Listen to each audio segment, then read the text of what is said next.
Hey everybody, welcome into Warp Factor 10, our show about all things Star Trek here on the Arena Productions. I'm your host Expat, and with me on the bridge again is Burley. So Burley, how you doing? I'm doing good. How are you, Expat? I'm doing good, or actually, Mach Tach Judge. You remember what that means, right? Remain Klingon.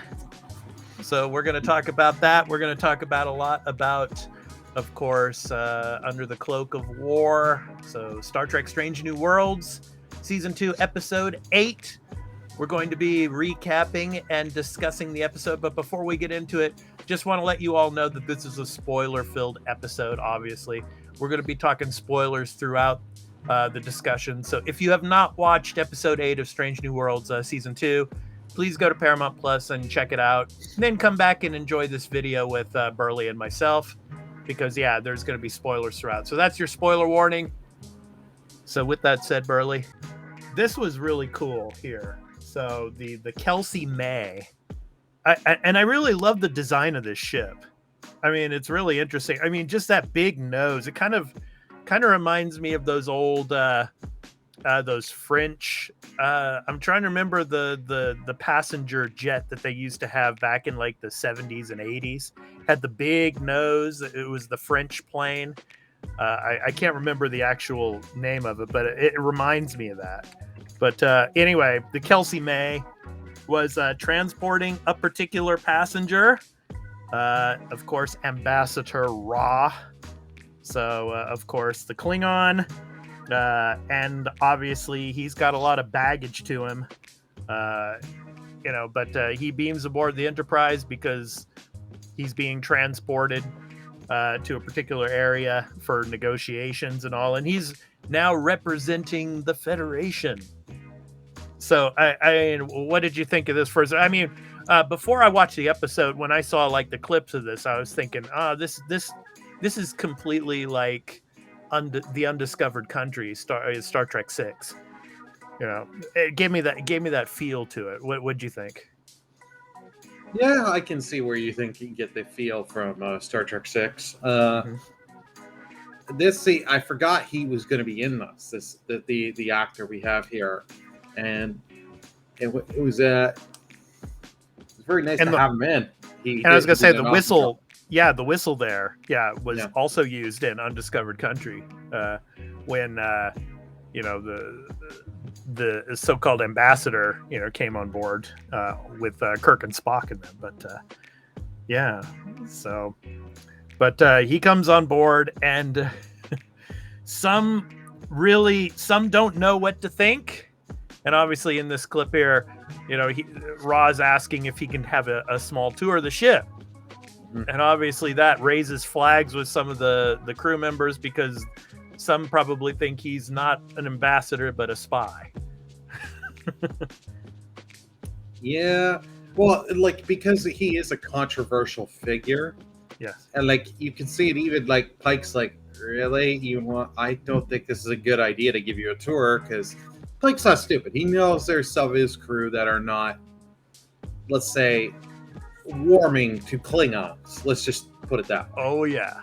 Well, we're gonna get to that in a bit here, but and then of course this shot, he's looking at the screen on the bridge, and it's funny how he acknowledges that Federation ships are better than Klingon ships, but anyway, then you get obviously the situation with Ortegas.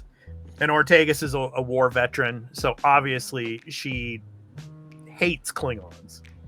So I mean, and it's funny how you'll see in this next image here, Pike is like, just because they overheard her talking to Uhura there, and he's just looking at Ortegas like, you're dead. Oh, he's like, you gotta be kidding me! You knew he was coming on. Could you just not shut up?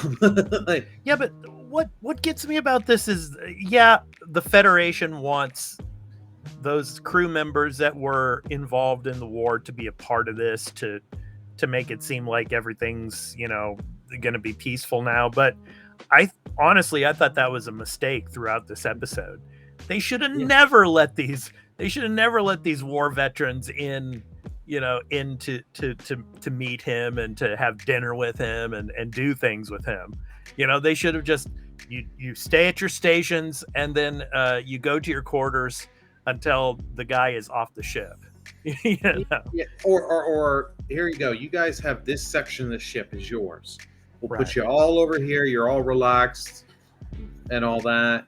Yeah. Put you in a hollow deck and all that, so you can relax and never deal with him. And yeah, and of course Spock makes the Roctagino, and it makes the mistake of not cooling it down, and of course he burns his hand. Ambassador Ron burns his hand. And then he mentions that, of course, Klingons have a high tolerance for pain, but they decide to take him to sickbay because he burned his hand pretty good. And once he gets to sickbay, boy, oh boy, look who's waiting for him there. We're going to see here in a second. But yeah, good old M'Benga. I knew you were going to get that shot with his face. Yes. Oh, yeah, of course. And then, of course, the heart condition. I mean, now, I've been wondering throughout the series since it began in season 1. He's had these heart issues once in a while. And I'm like, what's the reasoning for that? And we're going to talk about that in a little bit here. Because we saw it in episode 1 of this season. And we saw it again in this episode. But anyway, we'll get to that in a minute or two. But yeah, he goes back there and has like the heart condition there, the spasm and all. Because he's freaking out because of this particular person on the ship who obviously was on Jagal, and of course Nurse Chapel was with him. And what did you think of the flashback scenes in this episode, Burley?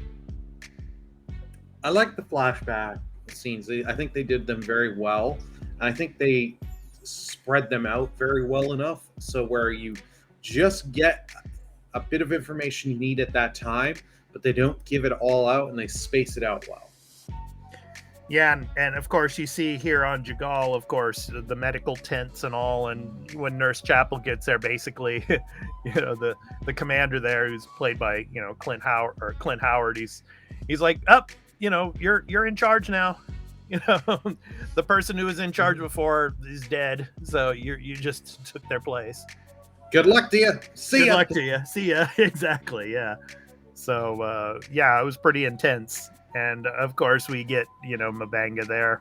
And, what's interesting about him is we find out so much about him in this episode. He was a sneaky assassin.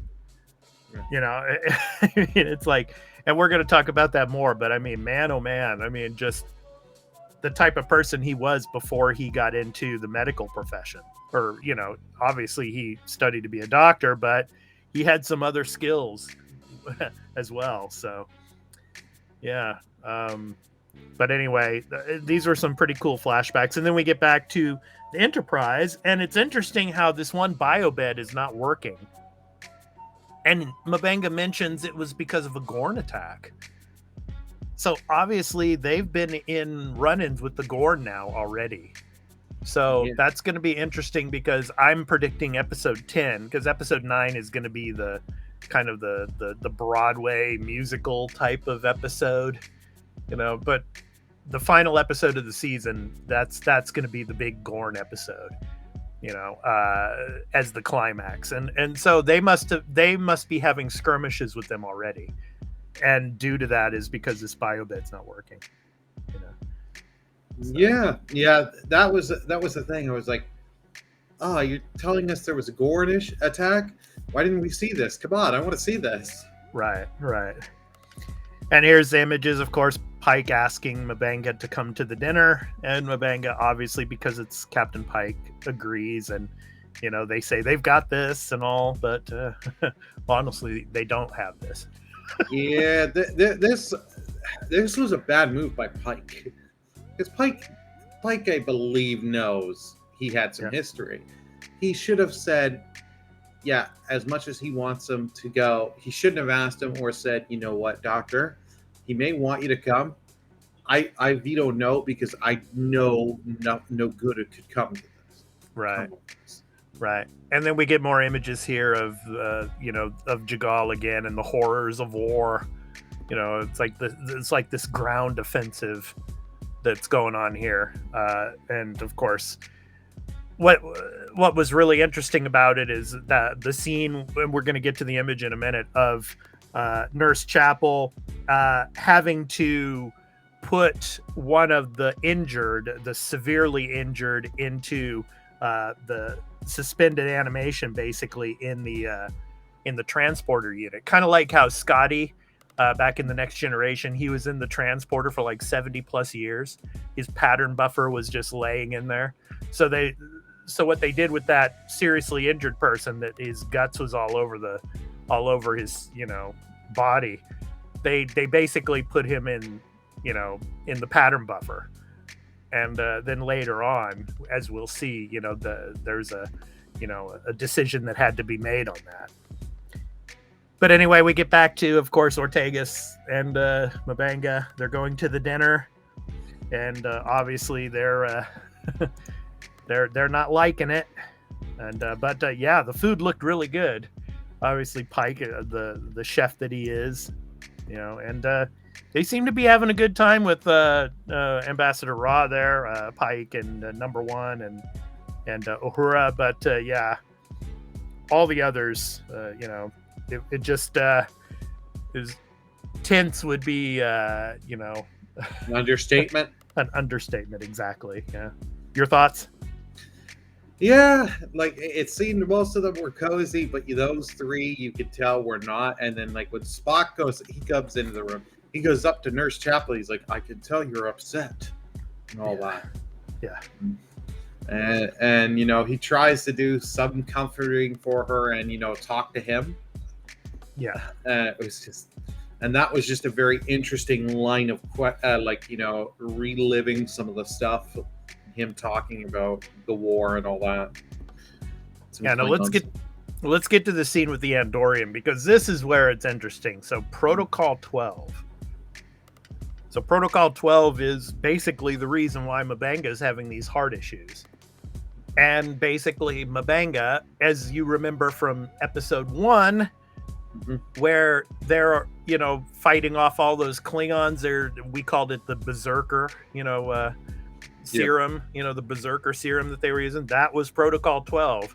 So basically M'Benga had a stash of it, but he actually invented it, but the Federation decided not to use it anymore for good reason.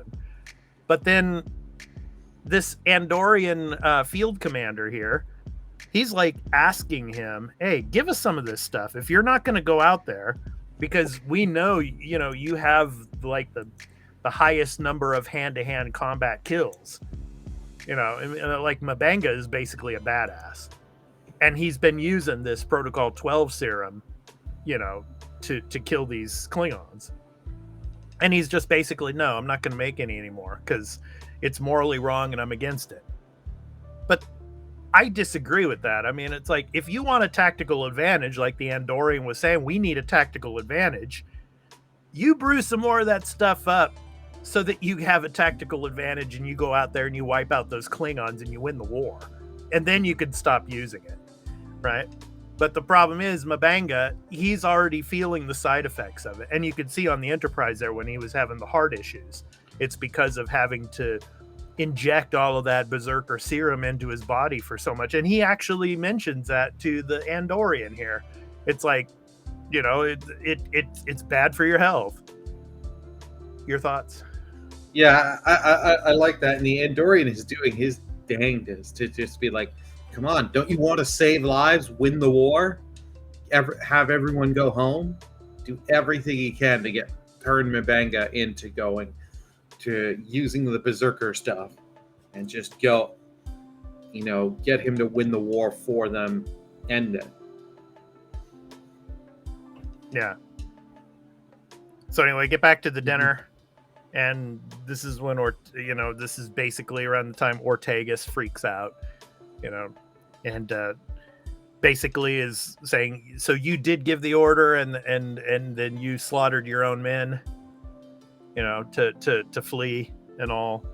And then she just, she loses it. And then they tell her to stand down, and then she walks out of the room. And then, of course, Nurse Chapel follows her, as well as M'Benga. But before he can, of course, the ambassador stops him and says we ought to have one of those like judo type of sessions together. You know? And then more flashbacks. Obviously, one of the injured is, you know, an ensign, you know, talking to Mabanga about, you know, why are we doing this? And then, of course, Mabanga and Chapel having more discussion and all. And then, of course, the ensign going back out to the battlefield saying thanks for the patch up. And yeah, it just goes on from there with Spock, of course, trying to comfort Nurse Chapel. Nurse Chapel's like, you know, I just need to, you know, be alone for a while, you know, because of what I've gone through and what's going on here. So, yeah. And so here's the situation, Burley. I want your thoughts on this, of course. The one seriously wounded soldier, he was suspended in the pattern buffer, but then Mabanga decided we're going to get rid of him because he's a lost cause and we're going to save more lives, because that pattern was being held up so that the others could not get through. So he had to erase the pattern so that the other wounded could come through. So what were your thoughts on that? I liked it. It's like you said, it's a nod to Next Generation, but it's also just like it's showing, yeah, he's got to make these calls. This is holding up what could save many lives. So he has to do this to help save as many lives as he can. I'm sure it does not have, like, I'm sure it still haunts him a little that he had to do this a little, but yeah, it's like he did it for the greater good. Yeah. And but of course it freaked out Nurse Chapel though, yeah, and all, but yeah, he made the command decision there. So yeah. And then we get the scenes with Ra and Mabanga doing their little exercise there, and that was pretty intense. It was pretty intense. And you see those, they look like bathless on the wall there. The Klingon. Yeah, I was gonna say, is that a nod to Klingon bathless? Yeah.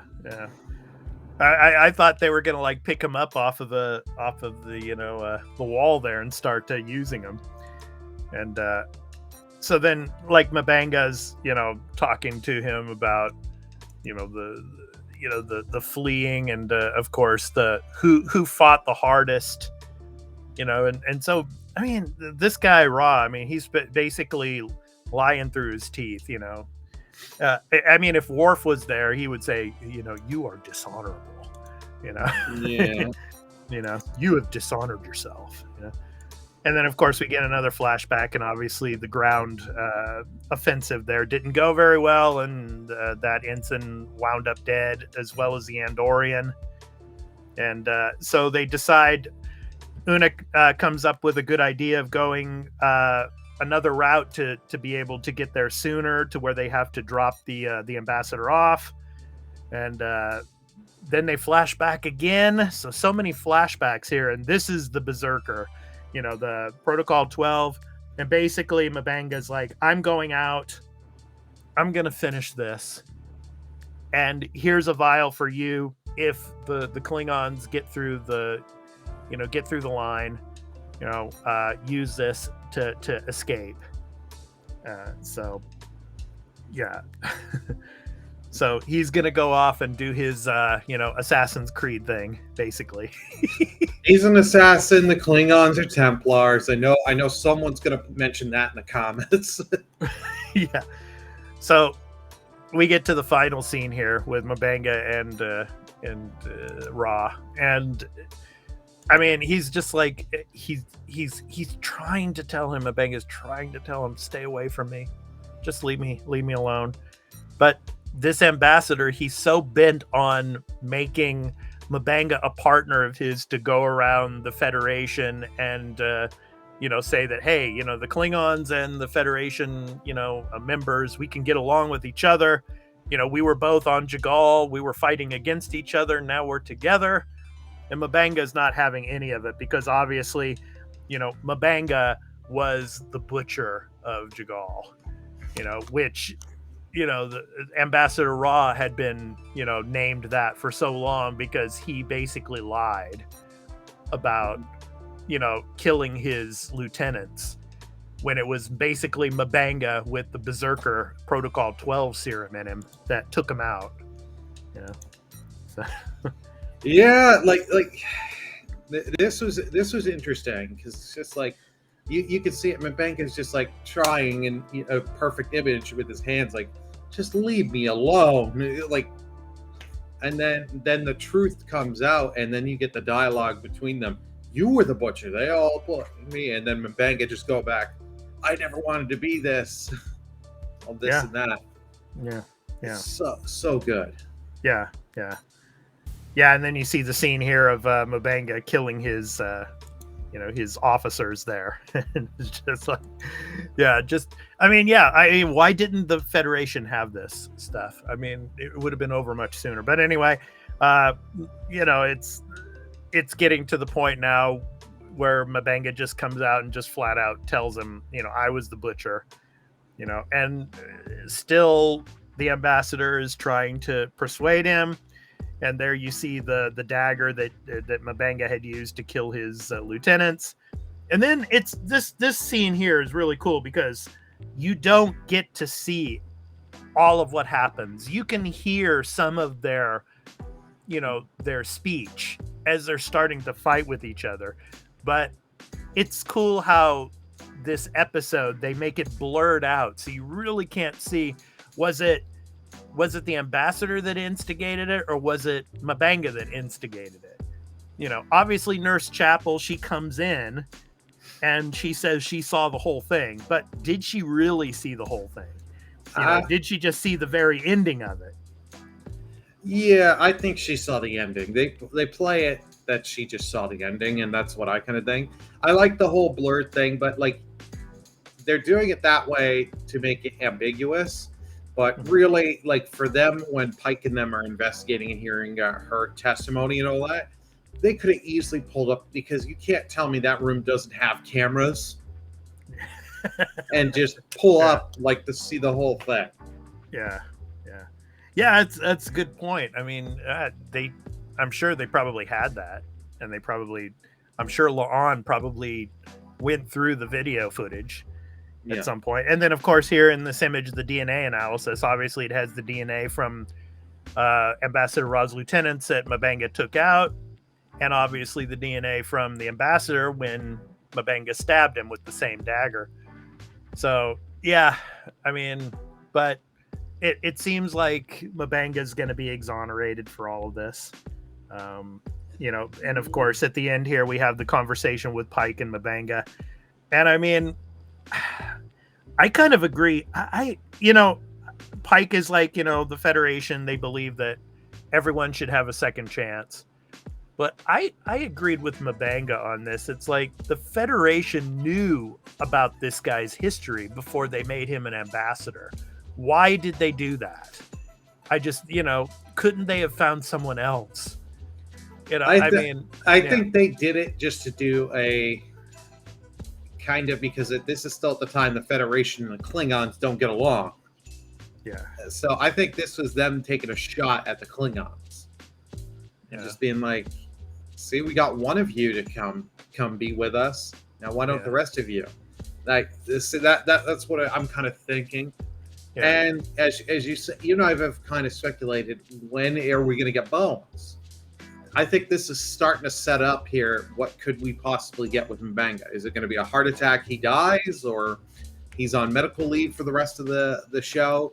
Or does something else come with this, where either Klingons take him prisoner, or he stands trial at the Federation? Yeah. Who knows? There's multiple things that could be happening.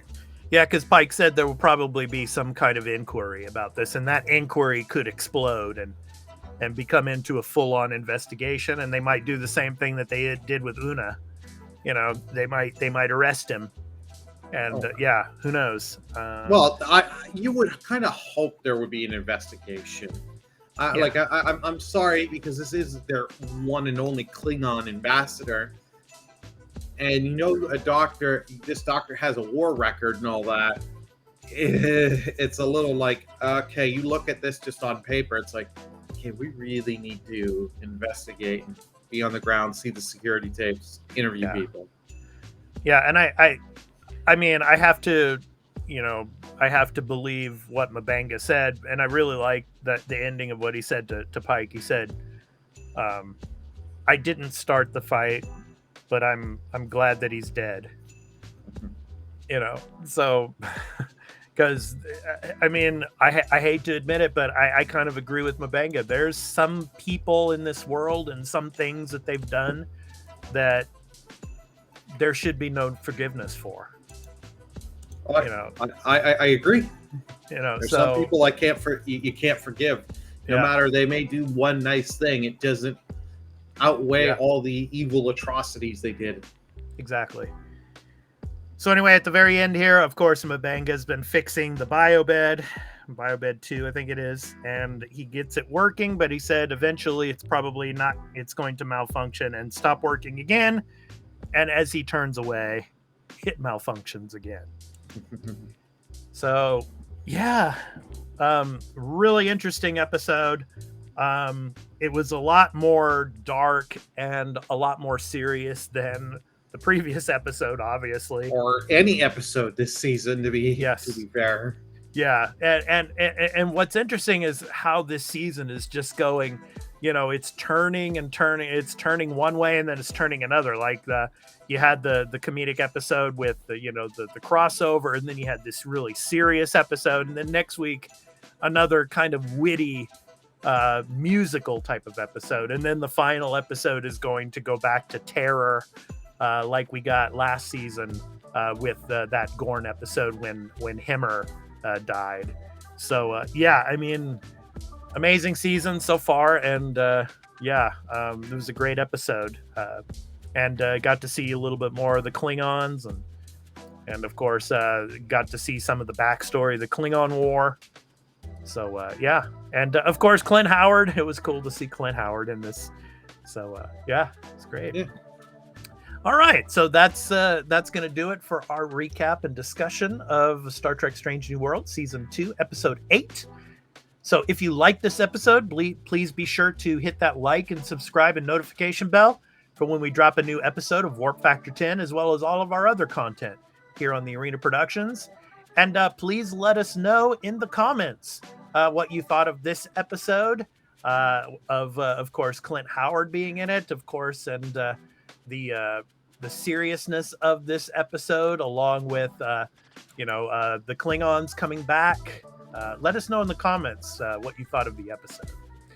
So anyway, I've been your host Expat, along with my co-host Burley on the bridge here. We hope to catch you in the next episode of Warp Factor 10. So next week we'll be recapping and discussing Season 2, Episode 9 of Star Trek Strange New Worlds. So until then, live long and prosper, and take care, everyone. Peace out. Bye, everyone.